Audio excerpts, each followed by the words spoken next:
Hi everyone, and welcome to a special edition of In the Driver's Seat. Today we're on location at NADA in New Orleans. Joining us is Jeff Young and Andrew Sun from Affinitiv. Jeff is Affinitiv's Digital Strategy Director and manages the entire digital consumer journey for clients ranging from large corporate groups to small family dealerships. His passion is helping clients understand how their advertising dollars drive consumers from consideration to purchase. Andrew is the Digital Operations Director at Affinitiv and manages the complete digital landscape for clients. This unique, all-encompassing approach allows him to enhance the consumer journey beyond a segmented, channel-by-channel view of marketing and develop strategies that move consumers from shoppers to lifetime customers. Jeff and Andrew, thank you for joining us. Thank you for having us. So it's great to have Affinitiv back in the driver's seat. We were with Affinitiv last year at NADA. Andrew, it's 2025. What macroeconomic challenges are you seeing that are directly affecting dealerships' day-to-day operations? There is a lot going on in the industry today.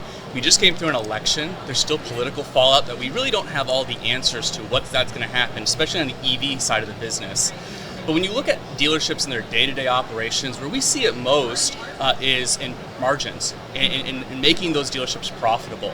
We came through the COVID years, which were great for profitability, and that's waned as more supplies come into the market. Interest rates are skyrocketing, making it more difficult for consumers, of course, but also for dealers and their cost. And so this has turned into a game of turn, baby, turn. Get that inventory off the lot as quickly as you can. And so that has really forced dealers to say, okay, operationally I got to be running a tight ship, but all my expenses need to be a tight ship too. And as a marketing agency, we're seeing that firsthand. Everything is under the microscope. Jeff, dealers are always evaluating their marketing costs and their results. What would you say is the first thing a dealer should do to examine their advertising costs? How do they know if their marketing efforts are working? This is a tale as old as time, I think. It really is. So the first one's very simple for a dealer to do. Make sure that you get with your agency and understand truly where every dollar is being spent. I'm not talking about I'm spending $40,000 total, but really down to the channel. Understand what's driving that traffic and understand kind of the budget allocation you have there. Once you understand that, you can kind of go to that next step and understand with that budget, is it fitting kind of the needs that Andrew just talked about? Aging inventory, for example, a huge issue right now. What are we doing? Is our strategy aligned to help a dealer move vehicles that have been on the lot a little bit longer? Creditworthiness, Andrew mentioned that as well. Very similar kind of game plan there is what are we doing from a campaign standpoint to get more valuable customers to our dealership? And that's really where I would start. Once you get that baseline to really measure the success, you have to make sure your Google Analytics 4 is set up correct, because that is really going to be the driver and the telltale of what are my campaigns doing from a lead generation standpoint. A lot of housekeeping just to get the house in order.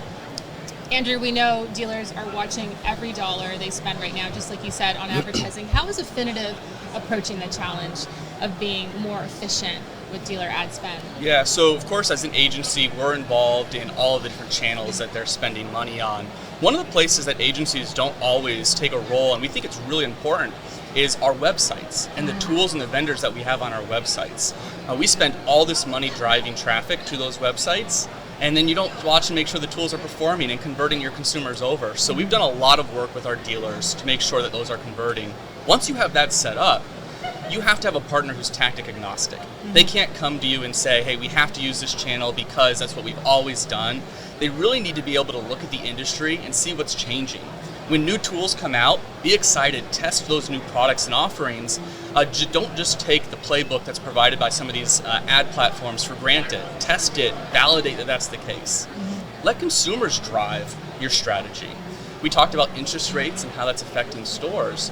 Well, consumers are going to Google and saying, hey, with interest rates high and maybe a little underwater on my car, how do I get qualified or can I get qualified? That's a campaign opportunity that you can capitalize on.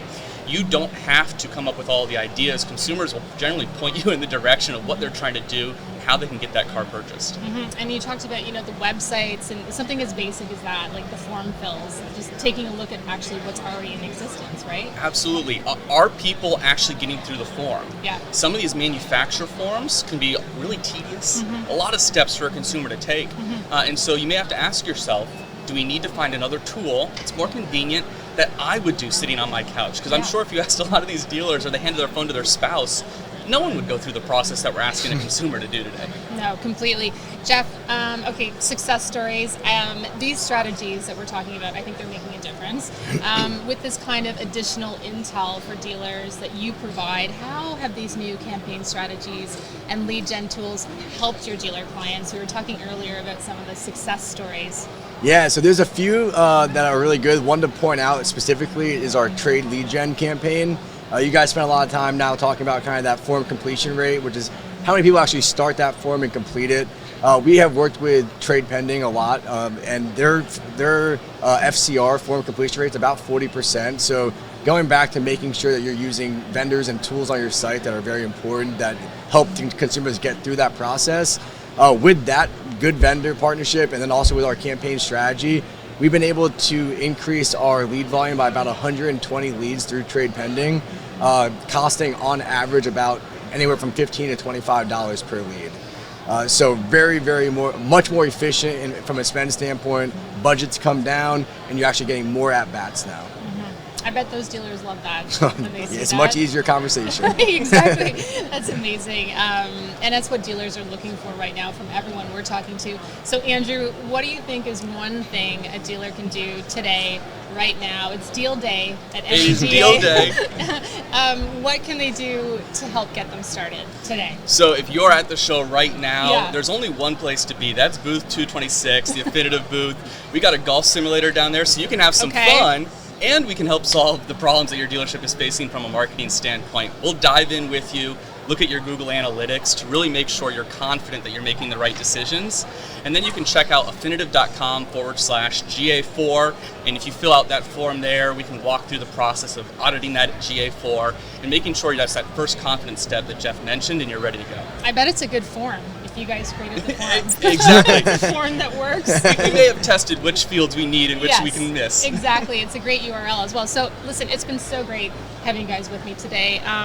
One last question, because we're at NADA, what have you seen at the show so far, apart from the historic weather event in New Orleans? What have you seen at the show so far that just makes you go, wow? Yeah, this Floridian definitely slipped in a little on the way to the convention the first day with all the ice. Yeah. But one of the things, and maybe this nerds me out a little in the industry, but I love some of the operational stuff. And so our booth is right across from an inspection unit, and to be able to do that for recon, you know, it's so cool, all that technology and how they're really making that practical for dealers and usable to help them make the right informed decisions. It's what we're doing on the marketing side, it's on the operations side, and I find that exciting. So true. And I just arrived this morning, so it's my first time here right now. So I think the best thing so far has been our golf simulator. So definitely stop on by and see if you can hit it closer. All right, well, that's where I'm headed next. I want to thank you guys again, and we'll see you all next time from the driver's seat.